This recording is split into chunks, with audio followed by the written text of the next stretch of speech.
क्या बात है मिताली जी, बहुत जल्दी है आपको बिजनेस संभालने की। हाँ सर, वो मेरे पति कुलदीप, उनसे बिजनेस डील करने में कुछ गलतियां हुई थी, बस मैं उन्हें ही ठीक करने की कोशिश कर रही हूँ। ठीक करने आई थी या खत्म करने आई थी आप? ये क्या कह रही हैं आप? नहीं, पति के मरते ही उसके दुश्मन से दोस्ती करने चली आई आप। दोस्ती नहीं सर, ये यहाँ बिजनेस डील करने आई थी। आपसे बाद में बात करेंगे मिस्टर हेमंत, अभी जरा मिताली जी से पूछताछ करनी है। आप जरा ब्यूरो चलने का कष्ट करेंगे? आइए आइए आइए। जी चलिए।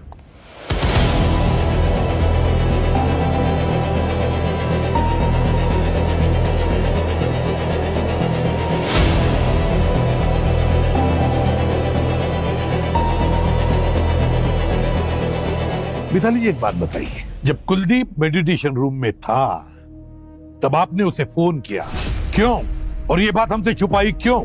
क्योंकि उस कॉल का इस केस से कोई लेना देना नहीं था। लेना देना है या नहीं वो हम डिसाइड करेंगे मिताली जी। हम तो कहते हैं कि आपने प्रभाकर के साथ मिलकर कुलदीप को मारा। ऐसा क्यों किया प्रभाकर तुमने? अपने ही बॉस का फोन कर दिया? नहीं झूठ मत बोलना, तुम्हारे फिंगरप्रिंट्स मिले हमें बॉडी के ऊपर। सर मैंने नहीं मारा सर को, और मैं उन्हें क्यों मारूंगा? और फिंगरप्रिंट्स जब मैंने उनको छुआ तब लग गए होंगे। तो फिर मिताली मैडम ने ऐसा क्यों कहा कि तुम्हारा बहुत बड़ा झगड़ा हुआ था कुलदीप के साथ? तुमने जान से मारने की धमकी दी थी उन्हें? नहीं सर, ऐसा तो कोई झगड़ा नहीं हुआ था, वो झूठ बोल रही है। वो ऐसा क्यों बोले? सर वो फंसाना चाहती है मुझे, और मुझे तो पूरा डाउट है कि मिताली मैडम ने ही मर्डर किया है। ऐसे क्यों? क्योंकि सर के मरने के बाद मिताली मैडम ने सारा का सारा बिजनेस टेक ओवर कर लिया। सर मुझे ना पक्का डाउट है कि पैसों के लिए मिताली मैडम जी ने ही सर को मारा होगा। मैंने कुलदीप को कॉल किया था क्योंकि मैं कुलदीप को याद दिला रही थी कि हमारे समधी आने वाले हैं जिन्हें लेने के लिए हमें एयरपोर्ट जाना है। वाह रे वाह, और एक नई कहानी। तो जब कुलदीप का खून हुआ उस वक्त आप कहाँ थी?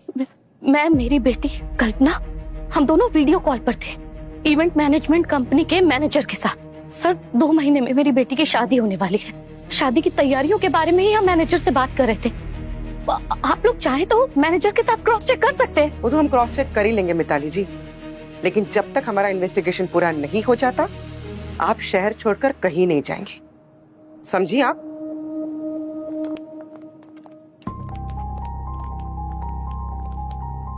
सर सर वो लोशन बॉटल जो मिताली ने यूज की थी उस पे स्टेरिक एसिड के ट्रेस नहीं मिले जो हमें बॉडी पे मिले थे। क्या?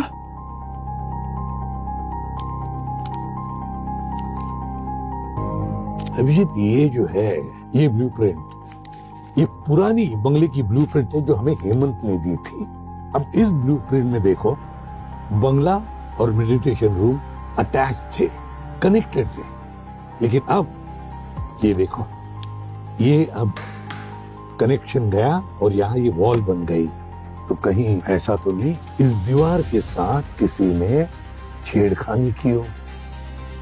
सर हमने जब इन्वेस्टिगेशन की तो सारी दीवारें अच्छे से चेक की, सारी की सारी दीवारें बिल्कुल ओरिजिनल है, सीमेंटेड से, कोई छेड़छाड़ नहीं की गई।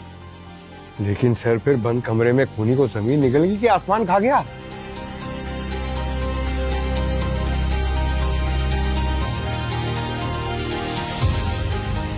क्या ऐसा हो सकता है कि इस बंद कमरे में कोई आया ही नहीं और ना कोई गया है? मतलब सर? मतलब पूर्वी ये भी हो सकता है कि खूनी पहले से ही इस बंद कमरे में मौजूद था और फिर खून करने के बाद उस बंद कमरे से गया नहीं, वहीं पर रहा उस बंद कमरे में। सर थोड़ा डिटेल में बताइए ना प्लीज सर।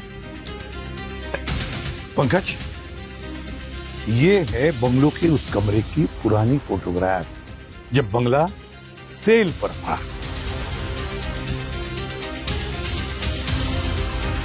और ये है उसी कमरे का अब का लेटेस्ट फोटोग्राफ, क्राइम सीन के कमरे का फोटोग्राफ।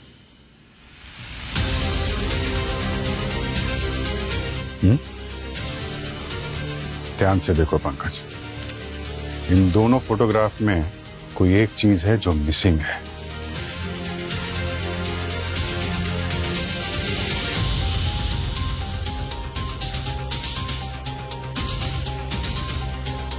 ओह अच्छा। समझ गए पंकज, अगर हमने इस बंगले की पुरानी तस्वीरें नहीं देखी होती तो खूनी का असली खेल क्या है हमें पता ही नहीं चलता। इस फोटोग्राफ में यहां पे एक स्टैचू था। अब वो स्टैचू कहां पे है मिताली जी? वो स्टैचू के बारे में कुलदीप ने बताया था कि वो स्टैचू डैमेज है। हाँ सर, मुझे याद आया। कुलदीप सर ने मुझे बोला था वो स्टैचू को रिपेयर करवाने के लिए। ये मूर्ति टूट गई है, रिपेयर के लिए भेज दो। जी सर। अभी वो स्टैचू कहां है? सर वो स्टैचू मैंने गैराज में रख दिया था। लेकर आओ।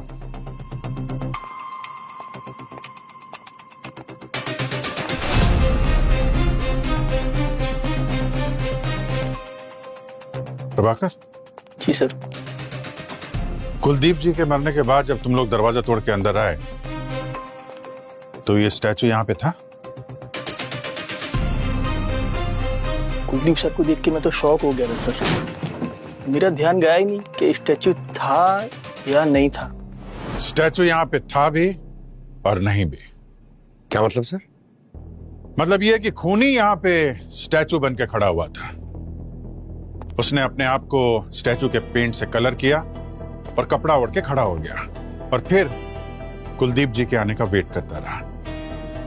और जब यहां पे कुलदीप जी मेडिटेशन में डूबे हुए थे तो अचानक उनके पीछे से आया, उनका खून किया और फिर वापस स्टैचू बन के खड़ा हो गया। और जब घर वाले, स्टाफ वाले और वर्कर्स यहाँ पे आए तो उसने अपने चेहरे से कपड़ा हटाया और सबके बीच में घुल मिल गया और निकल गया।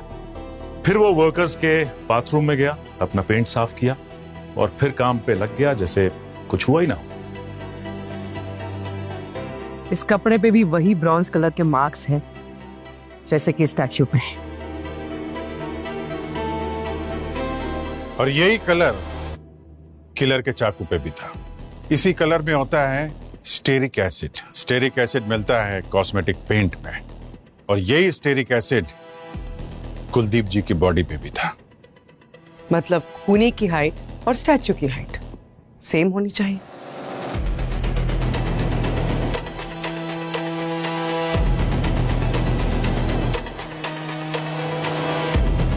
अब सवाल ये उठता है कि किस किस की हाइट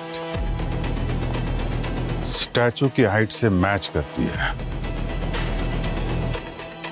और जहां तक मुझे याद आता है सिर्फ एक आदमी है, बल्लू। मगर सर, अगर बल्लू भीड़ में मिक्स हो गया तो फिर किसी ने उसे देखा क्यों नहीं? क्योंकि उसको यहां से भागने में किसी ने तो मदद की है। और अब वो कौन है ये तो बल्लू ही बताएगा।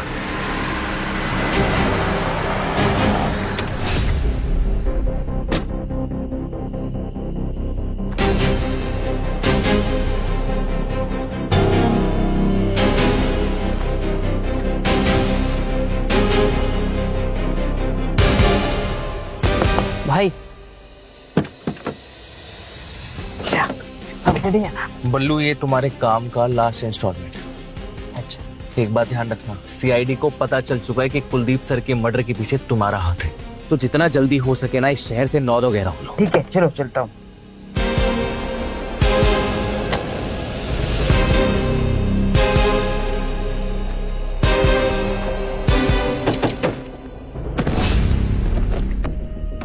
क्यों बे बल्लू के बच्चे, कहाँ भाग रहा है? जब तुझे मालूम है आज नहीं तो कल पकड़ा ही जाएगा तो क्यों परेशान कर रहा है? सर मैंने कुछ नहीं किया सर। तूने क्या किया है क्या नहीं सब मालूम है हमें। कहाँ भाग रहा था? है? इतने सारे पैसे किसने दिए तुझे? आप लोग मुझ तक पहुंचे कैसे? ये टेम्पो का पीछा करते हुए, समझा? ये तेरे दोस्त का टेम्पो है ना, वो पेंट वाला जिसने तुझे पेंट दिया था, है?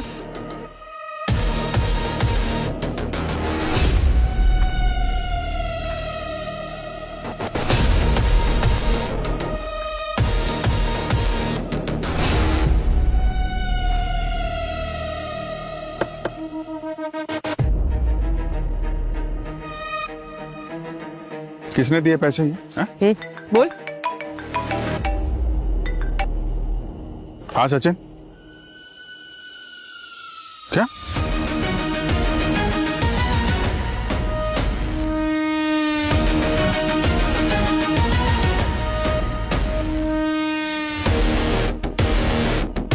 हाँ पंकज। सर, राजन मर गया सर।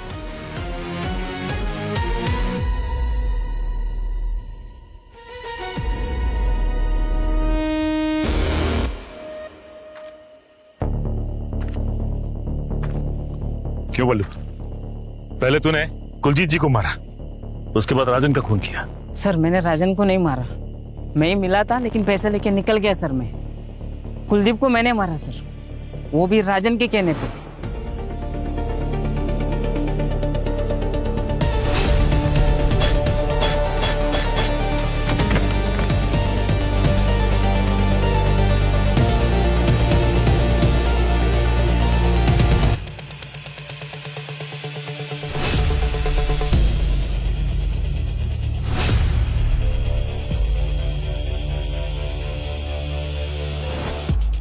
राजन के कहने पे कुलदीप को मारा इसने,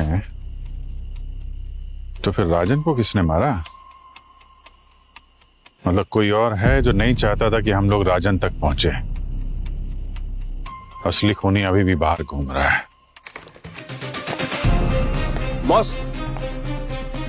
बॉस टेस्ट रिपोर्ट से पता चला है कि राजन की मौत जहर से ही हुई है। एक रेजिन बेस्ड कंपाउंड मिला है जो कि लिप बाम में मिक्स किया गया था। क्या तो मतलब जिसने भी ये खून किया है शायद वो जानता होगा कि राजन लिप बाम इस्तेमाल करता था। सर, राजन का लैपटॉप मिला है, पासवर्ड प्रोटेक्टेड है, वो क्रैक कर रहे हैं। पर उसके लैपटॉप बैग में एक गिफ्ट बॉक्स मिला है, इसमें एक डायमंड पेंडेंट है। बिल मिला है, राजन ने ही खरीदा है।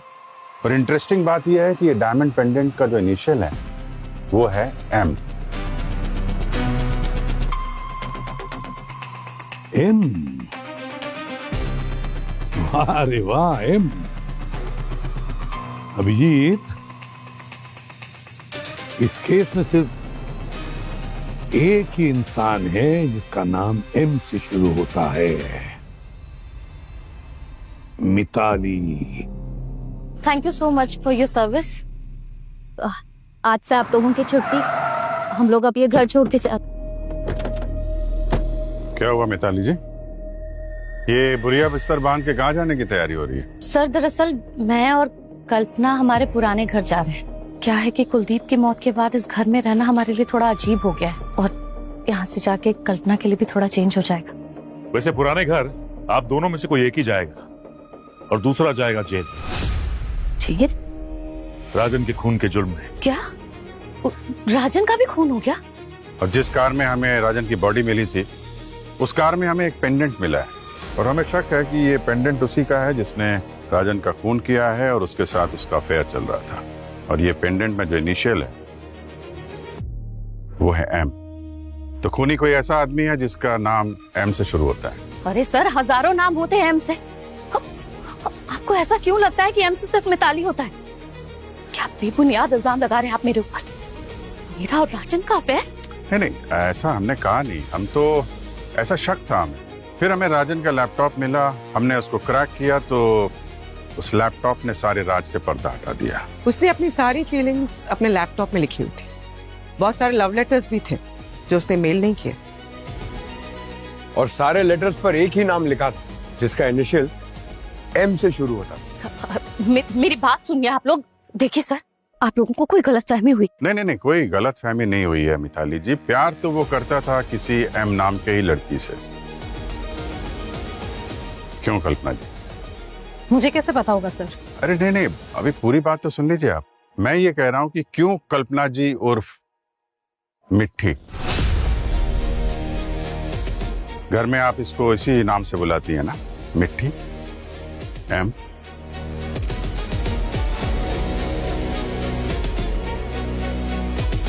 हमें तुम्हारे कॉलेज के लॉकर से ये जहर की शीशी मिली। ये वही जहर है जो तुमने राजन के लिप बाम में मिलाया था। बस बहुत हो गया कल्पना। अब ये बताओ कि तुमने राजन को क्यों मारा जिससे तुम प्यार करती थी? मैं प्यार नहीं करती थी राजन से। वो चाहता था मुझे, इसलिए मैंने अपने फायदे के लिए उसका इस्तेमाल किया। मिट्टी से अपनी दिल की बात जब भी करने जाता हूँ पता नहीं क्यों डर जाता हूँ। समझ नहीं आता उसे कैसे कहूँ कि मैं उससे प्यार करता हूँ।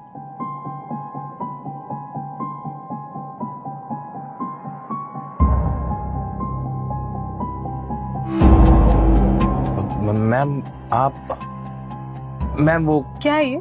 कुछ नहीं है मैम, मिसअंडरस्टैंडिंग है मैम। वो ऐसे ही मैं कुछ टाइप कर रहा था मतलब। राजन, मुझे बहुत पहले से पता है कि तुम मुझसे प्यार करते हो। और एक बात बताऊं,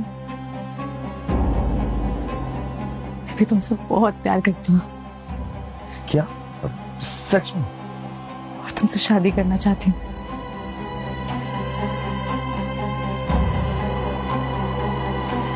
लेकिन कैसे होगा?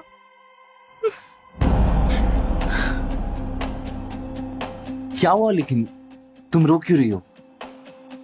पापा हमारी शादी के लिए कभी नहीं मानेंगे। वो मेरी शादी अपने पसंद के लड़के से करवाना चाहते हैं। और पता है, मेरी शादी उनके लिए सिर्फ एक बिजनेस डील है। अरे तुम फालतू में टेंशन ले लो, मैं हूं ना, मैं जाऊंगा कुलदीप सर के पास तुम्हारा हाथ मांगने। हे राजन, तुम नहीं समझ रहे। पापा हमारे रिश्ते के लिए कभी नहीं मानेंगे। अगर वो नहीं माने ना तो मैं मर जाऊंगी। तो क्या करे? एक रास्ता है। क्या? पापा को मरना होगा। क्या? तभी हम साथ रह पाएंगे। नहीं नहीं, ये रास्ता बिल्कुल बेकार है, बेतुका है। तुम रह सकते हो ना मेरे बिना? मैं नहीं रह सकती हूँ। ऐसा कुछ नहीं है। तुम्हें समझ क्यों नहीं आता? मैं मर जाऊंगी तुम्हारे बिना और मैं किसी और से शादी नहीं करूंगी। पर ठीक है, मैं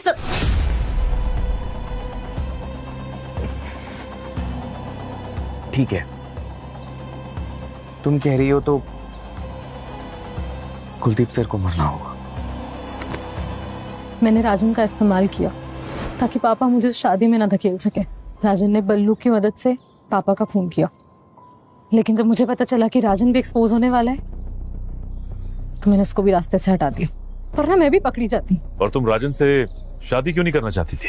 मैं किसी से शादी नहीं करना चाहती थी। पापा का बेटा बनना चाहती थी, उनका बिजनेस, उनके एम्पायर को बढ़ाना चाहती थी। लेकिन पापा, उनकी सोच बहुत छोटी थी। लड़की है, पढ़ाई करके शादी करेगी, कि बस इस सोच को बदलना चाहती थी मैं। और मैंने बहुत कोशिश करी, लेकिन पापा के लिए तो जैसे मैं सिर्फ एक बिजनेस डील थी, है ना माँ? सर, हम लड़कियों की अपनी कोई लाइफ नहीं होती क्या? अपना वजूद, अपना से कुछ नहीं होता। सारी जिंदगी बस मर्दों की सुनते रहो, ऐसा कर, वैसा कर, ऐसा मत कर, वैसा मत कर।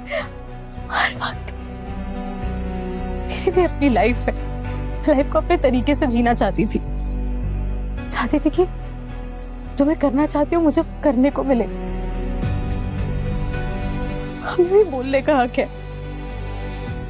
अपने तरीके से अपनी लाइफ को जीने का हक है। कल्पना, हक है, और आज के जमाने में हक सबको है। हाँ, अगर कुछ तकियानोसी लोगों से हक की लड़ाई लड़नी पड़े तो उसके भी रास्ते हैं, लेकिन जो रास्ता तुमने चुना वो गलत था। तुम्हारे इस फैसले ने तुम्हारी पूरी जिंदगी बर्बाद कर दी। अब बाकी की बची हुई जिंदगी जेल की सलाखों के पीछे काटनी पड़ेगी तुम्हें।